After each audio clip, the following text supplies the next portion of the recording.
মাকে ঢেকে নিয়া কোথায় যাবে? মা নাই মার কাছে যাবে, বাবা নাই বাবার কাছে যাবে।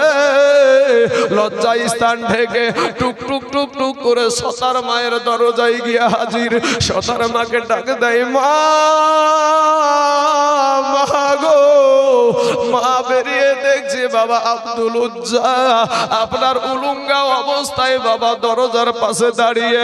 মা অন্যদিকে মুখটা ফিরিয়ে বলছে, বেটা আব্দুল উজ্জা রে, তোমার এই হালাত কিসের কারণে একটা বার বলো।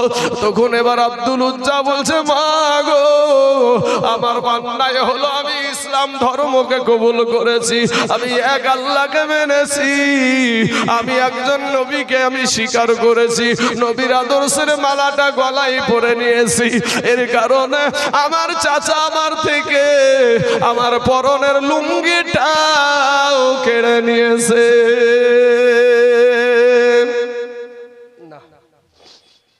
ভাই তোমার মায়েকে খুব শক্তি লাগছে, এরকম শক্তি লাগলে দুইটা জালসা করলি আমার 12টা বাজে যাবে ভাই। শক্তি এতটাই লাগছে, আমি একটু ইশারা দিয়েছি ভাইকে। সোনা মানিকের আমার ভাই জানেরা, আমার আব্বা জানেরা, যাই হোক বাবা মাইকম্যান চাই সব সময় ভালো করতে, হয়তো সেই রকম যার যেরকম সিস্টেম। তো যাক আলহামদুলিল্লাহ, ঠিক আছে ভাই, এবার ঠিক আছে, এবার ঠিক আছে। এই তো এতক্ষণ লুকিয়ে রেখেছিলে এখানে, এতক্ষণ কিসে লুকিয়ে রেখেলে তুমি? কষ্ট পেলাম আমি, ভিতর ঘেমে ভিতর ভিজে গেল, এতটাই শক্তি লাগছিল, কোনো শক্তি লাগছে না এখন আলহামদুলিল্লাহ। বাবাজি আমার সোনা মানিকেরা, ওগো আমার ভাই জানেরা, ওগো আমার নওজোয়ান তরুণেরা, আমি কারো দুশ্মন না রে ভাই, আমি তোদের দুশ্মন না। তুমি আমার কালেমার ভাই, কোনো বিধর্মী যদি তোমাকে কেউ যদি আঘাত করে গো, আমার ভিতরটা যদি ছটফট করবে, ওটা আমার কালেমার ভাই, ওটা আমার মুসলমান ভাই, আমার ওই মুসলমান ভাইটাকে মারবে। আমাকেও যদি কেউ অন্য বিধর্মীরা কেউ আঘাত করে, তোমার কলেজাতেও আঘাত লাগবে, ঠিক না বে ঠিক ভাই? তোমার কলেজাতেও আঘাত, কারণ কি? কারণ হলো কালেমার শক্তি। আমরা সকলেই কালেমা পড়া মুসলমান। ও যুবকরে, আমার আল্লাহকে খুশি করার জন্য, নবীকে খুশি করার জন্য আব্দুল উজ্জা বলছে, মা গো তোমার কাছে আমি কিচ্ছু চাই না গো মা, আমার দয়ার নবী, আমার নূর নবী, মায়ার নবী, মা হারা নবী, বাবা হারা নবী, ওই নবীর দরবারে যাব গো মা। মাগো তুমি একটা বার আমাকে শুধু এতটুক আমাকে কাপড় দাও, আমাকে একটা চাদর দাও, ওই চাদরটা আমি একটু আমার পরনে লাগাবো, এই পরনে লাগিয়ে আমি মদিনা যাব। বাবারে সতার মায়ে বাবাজি ওই কয়েকটা কম্বলের 2 টুকরা করে, একটা টুকরা বাড়িতে রেখে দিল, আর একটা টুকরা দিল কোন রকম বাবা মাজাতে আপনার বাড়ার পরে। তারপরেও ভালো করে বাবাজি যখন আপনার হচ্ছে না, 2 হাত দিয়ে বাবা ধরে ধরে, পেটে কোনো খাবার ছিল না রে যুবক, পানি খেয়ে পানি নাই, খাবার নাই, টুক টুক টুক টুক করে বাবাজি আমার নবীর প্রেমে সোনার মদিনায় হাজির। ও মুসলমান বাবারা, মা পেটে নাই খাবার নাই পানি, মক্কা থেকে মদিনা গিয়েছে, আমার নবী হিজরত করে মক্কা থেকে মদিনা গিয়েছিল বাবা। আর এই সাহাবী আল্লাহকে পাওয়ার জন্য, নবীকে পাওয়ার জন্য মক্কা থেকে বাবাজি মদিনায় গিয়া মসজিদে নববীর কাছে একটা কিনারাতে এতিমের মতো, মাউরের মতো দাঁড়ায় আছে, টুক টুক করে তাকাই, কিন্তু আমার নবী, আপনার নবীর নজর চলে গেল ওই ছেলের দিকে, ওই কোনার ছেলের দিকে। দেখে একটা ছেলে, মনে হচ্ছে তার বাবা নাই মা নাই, এতিমের মতন, চুলগুলা উস্কো খুস্কো, শরীরে কোনো পোশাক নাই। আমার নবী, আপনার নবী টুক টুক করে গিয়া ডাক দিয়া বলে, বাবা তোমার নাম কি? বলে আমার নাম হলো আব্দুল উজ্জা। বলে তোমার এই হালাত কেন, তোমার এই অবস্থা কেন? চোখের পানি ছেড়ে দিয়া বলে, ইয়া রাসূলুল্লাহ, ইয়া আপনাকে নবী বলে মানার কারণে গো নবী, আল্লাহকে মানার কারণে, ইসলাম কবুল করার কারণে আমার চাচা আমার থেকে আমার লুঙ্গিটাও কেড়ে নিয়েছে গো নবী। নবী গো, আমার ভিতরকার যত কষ্ট ছিল আপনার চেহারা দেখার সাথে সাথে সব মিটায়া গেছে। জোরে বলেন সুবহানাল্লাহ। ইয়া রাসূলুল্লাহ, ইয়া হাবিবাল্লাহ, নবী গো, ওগো নবীজি, দুনিয়ার জমিনে আমার মা নাই গো নবী, দুনিয়ার জমিনে আমার আব্বা নাই নবী গো। চাচার বাড়িতে মানুষ হয়েছি, যেমন কালেমা পড়েছি গো নবী, সাথে সাথে আমার চাচা আমাকে বহিষ্কার করে দিয়েছে। মদিনার জমিন থেকে আজ আমি এই অবস্থায় এখানে হাঁটতে হাঁটতে এসেছি। আমার দয়ার নবী, মায়ার নবী বললেন, কে আছো গো? সাহাবারা, ও সাহাবারা, তোমরা একটা কথা শুনো গো সাহাবারা, তাড়াতাড়ি করে এসো, কে পারো একটা লুঙ্গি দান করতে গো?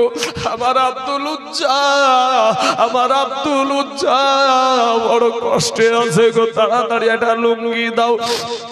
সাহাবারা একটা লুঙ্গি দিয়ে দিলেন।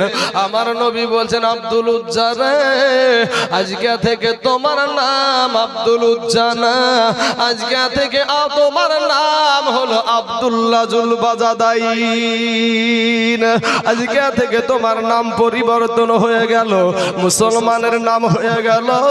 এ বাবাজি খাবার দিল, খাবার খাওয়ার পরে প্রত্যেক দিন এবার আব্দুল্লাহ জুল বাজাদাইন বাবা, যে আব্দুল উজ্জা ছিল, ওই আব্দুল্লাহ জুল বাজাদাইন প্রত্যেক দিন আপনার এত জোরে আপনার কোরআন তেলাওয়াত করতো, রাতের বেলাতে কোরআন তেলাওয়াত করতো। কোরআন তেলাওয়াত করার কারণে বাকি সাহাবীদের বাবা ঘুমের আপনার ঘাটতি হতো। সাহাবারা বলে, ইয়া রাসূলুল্লাহ, ইয়া হাবিবাল্লাহ, নবী গো, আব্দুল্লাহ জুল বাজাদাইন এত জোরে আওয়াজ করে কোরআন তেলাওয়াত করে, তার কোরআন তেলাওয়াত করার কারণে আমাদের ঘুমে বড় ব্যাঘাত ঘটে গো নবী। আমার নবী বলছেন, সাহাবারা গো, আব্দুল্লাহকে কেউ তোমরা যা কর জোরে আসতে পড়তে বলিও না, কেউ তাকে আসতে পড়তে বলিও না, কারণ সে খুব কষ্ট করে ঈমান এনেছে। ঈমান আনার কারণে তার পরনের লুঙ্গিটাও পর্যন্ত আনতে পারে নাই। এ মুসলমান যুবক সুরাবানি, তারা আল্লাহকে খুশি করার জন্য ওই আব্দুল্লাহ জুল বাজাদাইন কি করছে দেখেন ভাই। যুদ্ধের দামামা বেজে গেল, যুদ্ধে যাবে। আব্দুল্লাহ জুল বাজাদাইন গিয়ে বলছেন, ইয়া রাসূলুল্লাহ, ইয়া হাবিবাল্লাহ, নবী গো, দুনিয়ার জমিনে আমার মা নাই গো নবী, আমার বাবা নাই গো নবী, নবী গো একটা বার দোয়া করেন, আমি আব্দুল্লাহ জুল বাজাদাইন যেন আমি যুদ্ধে গিয়ে জনে শহীদ হতে পারি। আমার নবী হাত উঠিয়ে আল্লাহর দরবারে দোয়া করছে, আল্লাহ গো, আমি নবী আমার স্বামী আব্দুল্লাহর রক্তকে আমি কাফেরদের জন্য আমি হারাম করে দিলাম। আব্দুল্লাহ জুল বাজাদাইন বলছেন, ইয়া রাসূলুল্লাহ, ইয়া হাবিবাল্লাহ, নবী গো, আমি হতে চাইলাম শহীদ, আর আপনি আমাকে আমার রক্ত কাফেরদের জন্য হারাম করে দিলেন গো নবী। এবার বাবা আমার নবী বলছেন, আব্দুল্লাহ রে, তুমি যদি জ্বরেও যদি মারা যাও, আমি নবী বলে দিলাম রে, আমার আল্লাহ তোমাকে শহীদের দরজা দিবে। জোরে বলেন সুবহানাল্লাহ। গাছের একটা ছাল হাতে বাঁধিয়ে দিয়ে বাবা রে, আমার নবী দোয়া করে দিয়েছিলেন। ও বাবাজি, কিছুদিন পরে উনি অসুস্থ হয়ে দুনিয়া থেকে বিদায় নিয়েছে। ইন্না লিল্লাহি ওয়া ইন্না ইলাইহি রাজিউন। আল্লাহুম্মা সাল্লি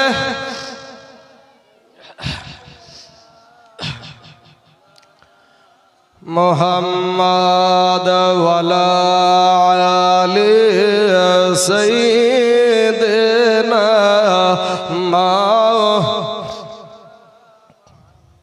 সাল্লাল্লাহু আলা মুহাম্মাদিন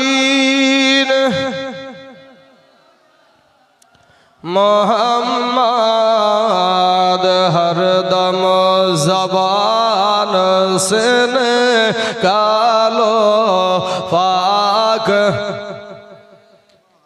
हरदम जबान से निकालो शाफी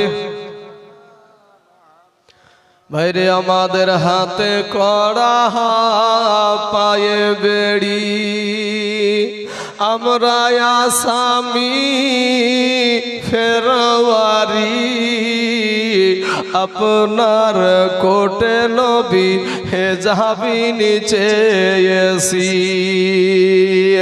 আমাদের হাতে করা পায়ে বেড়ি আমরা আসামি ফেরওয়ারি আপনার কোটে নবী হেজাবি নিচে এসি রহমতাল লিল আলামিন আপনি উম্মতের জাহাবিন দয়া করে ঠাই দিয়েন গোয়ামায় আল্লাহর নবী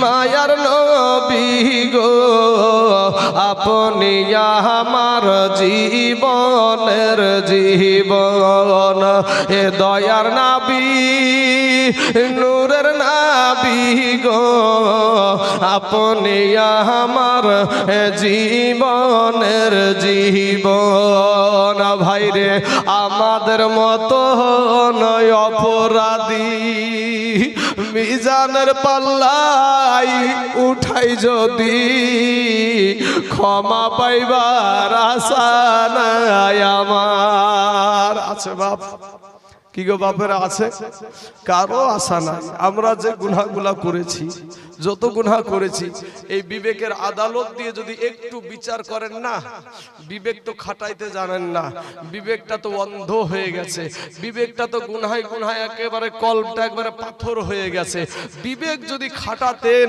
তাহলে আজ এই সভা থেকে কেউ উঠাউঠি করতো না বাপ আজ আমাদের বিবেকের আদালত শেষ বিবেকের আদালতকে আমরা শেষ করে ফেলেছি আর এর কারণেই বাবাজি একটা সুন্দর মাহফিল থেকে উঠাউঠি করে এখান থেকে নামা মসজিদ থেকে দূরে থাকে মাদ্রাসা থেকে দূরে থাকে গরুস্থান থেকে দূরে থাকে ঈদগাহ থেকে দূরে থাকে ভালো কাজ থেকে দূরে থাকে ও বাবাজি আমার সোনা মানিক আর আমার ভাই আমি আপনাদেরকে বলবো ভাই গো আমরা যা করছি রে ভাই এইগুলা আমাদের সঙ্গে যাবে না আমাদের কবরে তিনখানা কাফন নিয়ে চলে যাবেন আপনিও যেমনি ভাবে দুনিয়াতে এসেছেন ভাই আমিও অমনি ভাবে দুনিয়াতে এসেছি আপনিও যেমনি ভাবে দুনিয়া থেকে যাবেন আমিও অমনি ভাবেই যাব আপনি ভাই যে আপনার পরনেও তিনখানা কাফন আমার পরনেও তিনখানা কাফন আপনার কবরেও তিনটা প্রশ্ন আমার কবরেও তিনটা প্রশ্ন মনে হয় বাবাজি কোনো যদি এমপি এমএলএ এর দালাল হয় এদেরকে মনে হয় একাধখান বেশি দেয় নাকি গো ভাইয়া এমপি এমএলএ এর দালালি যারা করে একাধখান বেশি দেয় না গো ভাই একখানো দেয় না এত মাস্তানি যার জন্য বোমা হাতে নিলা যার জন্য তুমি বন্দুক হাতে নিলা যার জন্য তুমি আজকে পুলিশের মার খেলা যার জন্য বাড়ি ছাড়া হইলা সেই ব্যক্তির যার জন্য তুমি জেল খেটে আসলা সেই ব্যক্তিও তোমার মরণের সময় কোনো কাজে লাগবে না তাই কবি বলছে ওরে আমাদের মতো নয় অপরাধী মিজানের পাল্লাই উঠাই যদি ক্ষমা পাইবার আশা নাই আমার রহমতাল লিল আলামিন আপনি উম্মতের জাহাবিন দয়া করে ঠাই দিয়েন গো আমায় আল্লাহর নবী মায়ার নবী গো আপনি আমাদের জীবনের জীবন আর দেখে নাবির মাঝে যায় ভাগ্যবতী হলেন খাদিজা জোরে বলেন সুবহানাল্লাহ ওরে দেখে নাবির মাঝে যায় ভাগ্যবতী হলেন হিমা খাদিজা জীবন যৌবন সপেল নবীর পাই ওরে ভালো গোলাপ যাহা ছিল চরণে সব সপিয়া দিল ওরে মালো দৌলত যাহা ছিল চরণে সব সপিয়া দিল নবীজিকে বানাইলেন আপন আল্লাহর নবী নূরের নবী গো আপনি আমার জীবনের জীবন বাবা নবীজিকে নিজের জীবনের চাইতেও বেশি ভালোবাসতে হবে যদি বাঁচতে পারেন তাহলে বাবা আপনি যখন কবরে যাবেন আপনার নবী সশরীরে আপনার সম্মুখে দাঁড়াবে ফারিস্তারা বলবে ইনাকে তুমি কি চিনো সঙ্গে সঙ্গে বলবে ইনি হলেন আমার আখিরি জামানার নবী আমার এতিম নবী মায়ার নবী আমাদের জন্য এই নবী উহুদের জমিনে দন্দান মুবারক শহীদ করে দিয়েছিল এই নবী আমাদের জন্য তায়েফের ময়দানে রক্তাক্ত হয়ে বেহুশ হয়ে পড়েছিল আমাদের কারণে এই নবী পেটে পাথর বেঁধেছিল সঙ্গে সঙ্গে বাবাজি কবর হাসর মিজান পুল সিরাত সব রাস্তা আপনার জন্য আলোকিত হয়ে যাবে জোরে বলেন সুবহানাল্লাহ বাবারে এই ভারতের জমিনে ইংরেজদের আমলে একটা বই লিখেছিল ও যুবক নওজোয়ান তরুণ তারা কেমন ইমানদার তুমি কেমন ইমানদার ভাই তুমি কেমন মুসলমান সে কেমন মুসলমান ছিল আমার নবীর শানে বই লিখলো বইটার নাম দিয়েছিল বইটার নাম দিয়েছিল রঙ্গিলা রসুল জোরে বলেন নাউজুবিল্লাহ আমার নবী রঙ্গিলা রসুল ছিল না বাবা আমার নবীজির আদর্শে আমার সব আদর্শতে ভুল আছে কিন্তু আমাদের নবীর আদর্শতে কোনো ভুল নাই জোরে বলেন সুবহানাল্লাহ আল্লাহর কোরআন বলছে লাকাদ কানা লাকুম ফি রাসূলিল্লাহি উসওয়াতুন হাসানা আমার আল্লাহ বলছেন সমগ্র জাহানের জন্য উত্তম আদর্শ দেওয়া হয়েছে আপনার আমার নবীর ভেতরে জোরে বলেন সুবহানাল্লাহ ভাই আমার আদর্শতে ভুল আছে বাবা আমি ভুলের ঊর্ধ্বে না আমার আদর্শতে ভুল আছে আমার বাপজির আদর্শে কোথায় ভাই ও জালসা শোনা লোক না তো ও জালসা শোনা লোক হলে রাস্তা পেল না এখানে পেতো কি গো জালসা শুনতে আসলে ভাই চাবি হারাবে না যদিও ভাইটা আমাদের আদর্শ আমার নবীর আদর্শ নিয়ে আমাদেরকে চলতে হবে যে কথা পড়েছি একবারে কাজে একবারে জায়গায় মিলিয়ে গেছে বাবাজি নবীর আদর্শ যে কেউ বিপদে পড়লে তাকে সহযোগিতা করা নাকি সে যদি বিধর্মীয় হয় তাও তাকে সহযোগিতা করা তো যার মোটরসাইকেলের চাবি সে দেখেন না নিশ্চয় আমার মতে বলে যে 100-র মধ্যে 95% মুসলমানের বাচ্চা দেখবেন দেখবেন মুসলমানের বাচ্চা একটা মোটরসাইকেলের চাবি পাওয়া গেছে ভাই রাস্তাতে আপনার মোটরসাইকেলের চাবি পাওয়া গেছে তো আপনি মোটরসাইকেলের চাবিটা নিয়ে যাবেন স্টেজে জমা আছে সভাপতির কাছ থেকে প্রমাণ দিয়ে আপনি চাবিটা নিয়ে যাবেন হ্যাঁ বাবাজি আমার সোনা মানিকেরা তো নবীর আদর্শের আয়াত পড়েছিলাম তাই না লাকাদ কানা আল্লাহর কোরআন এমন বক্তা আছে বাবাজি প্রথমে কতগুলো আপনাদের সম্মুখে আমি হাদিস কোরআনের আয়াত পড়েছি পড়িনি অনেকগুলো আয়াত পড়েছি পাশাপাশি মাঝে মাঝে পড়তেই আছি আবার বলছি দেখেন এখনো কিছু বক্তা আছে যে প্রথমে একটা আয়াত পড়ে তারপর গোটা জালসাকে নামিয়ে দিল সুর দিয়ে মানুষকে পাগল বানিয়ে দিল মানুষ বুঝে আরে শুনতে কি মজা লাগলো রে কি গো চাচা শুনতে কি মিষ্টি রে কি আল্লাহ গলা দিয়েছে রে কিন্তু বাবাজি এটা কোরআন না একটা হাদিস নাই বাবাজি কিছুই শিক্ষা ভিতরে ঢুকলো না এ বাবা এই জালসা শুনে আপনার লাভ কি হলো আল্লাহর কোরআন বলছে লাকাদ কানা লাকুম ফি রাসূলিল্লাহি উসওয়াতুন হাসানা। আমার আল্লাহ সমগ্র জাহানের জন্য উত্তম আদর্শ দিয়েছে আপনার আমার নবীর ভেতরে। জোরে বলেন সুবহানাল্লাহ। আমেরিকার জমিনে খ্রিস্টান পাদ্রী আপনার একটা কিতাব লিখলো, যার নাম দিল দা 100। বাবা 119 জীবনী লিখতে গিয়া সবার জীবনে 99 জনের জীবনে আপনার কলঙ্ক খুঁজে পেল, কিন্তু আমাদের নবী, ও যুবক তোমাদের নবী, ওই নবীজির আদর্শতে কোনো ভুল পাই নাই। তাই আমাদের নবীর নামটা 1 নম্বরে দিয়েছিল। জোরে বলেন সুবহানাল্লাহ। আমার আল্লাহর নবীর শান আমরা মুসলমানেরা ছোট করি, কিন্তু আমার আল্লাহর নবীর শান আমার আল্লাহ কোরআনে বাড়িয়েছে। বাবা আল্লাহ কোরআনে বলেন ওয়া ইন্নাকা লাআলা খুলুকিন আযীম। আমার নবীজির আদর্শকে, আমার নবীজির আদর্শকে আল্লাহ বলছেন খুলুকিন আযীম, আখলাকুন নবী, যার ভিতরে কোনো ভুল নাই। জোরে বলেন সুবহানাল্লাহ। বাবা শোনা, আজিম শব্দটা ব্যবহার করি আমরা যখন রুকুতে যাই, তখন কি বলি গো? সুবহানা রাব্বিয়াল আজিম। কার শানে ব্যবহার করি এই আজিম শব্দটা? আল্লাহর শানে। আর আমার আল্লাহ আমার নবীর শানে ব্যবহার করছে ওয়া ইন্নাকা লাআলা খুলুকিন আযীম। আমার নবীর আদর্শ এত বড় যে আদর্শের মতো আর কেউ না, অথচ আমার মতন মৌলভী সাহেব বলে নবী আমাদের মতো মানুষ। আমি তাদেরকে গালি দেব না ভাই, আমি তাদের জন্য দোয়া। গালি দেওয়াটা আমার নবীর আদর্শ না, গালি দেওয়া আমার নবীর আদর্শ না। আল্লাহর কাছে দোয়া করি যে আল্লাহ তাদেরকে হেদায়াত দান করুক। সকলেই বলেন আমিন। আমার কথাতে ভুল পেলেন, কাউকে গালি দিয়ে কথা বললাম ভাই, আমার কাউকে গালি দেওয়ার দরকার নাই। তবে তোমরা আমার কালেমার ভাই, কেউ আমার দুশমন না ভাই। নবীজিকে ছোট করতে গেলে আল্লাহ তোমাকে ছোট করে দিবে। আবু জেহেলের নাম ছিল আবুল হেকাম, ইলমের দরিয়া, জ্ঞানের দরিয়া, শিক্ষার দরিয়া। আবু জাহেল, আবুল মানে হলো বাপ, আর জাহেল মানে মূর্খ, মূর্খের বাপ। কেন হলো? আল্লাহকে মানার জন্য নয়, নবীকে না মানার কারণে নাম হলো আবু জেহেল। মুসলমান ভাইয়েরা, ভারতের জমিনে কেতাব লিখলো আমার নবীজির শানে, কেতাব লিখলো রঙ্গিলা রসুল। বাবা এ বাবাজি, কোন এই যে রঙ্গিলা রসুল কেতাবের লেখক যিনি ছিল, তিনাকে কোন বাবাজি মৌলবি জাহান নামে পাঠাইয়াছিল না।